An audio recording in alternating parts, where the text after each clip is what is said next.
ang ganda! Di naman halata kay Baby Calix na natutuwa siya sa mga gifts niya. Pati yung mama at dada niya natutuwa din. At She had to live just like they would. It ain't their business, but they in it. I don't know why.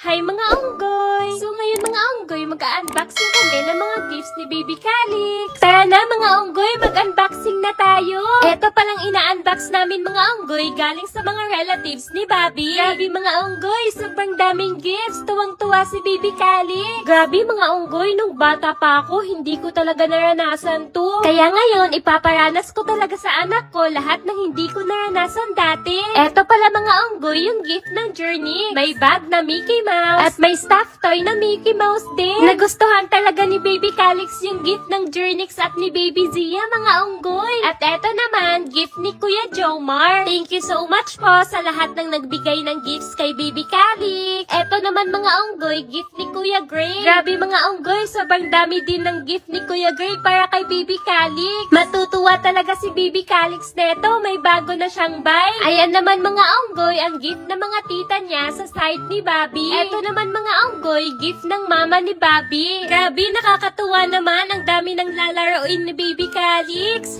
At eto naman yung gift ng Carlia.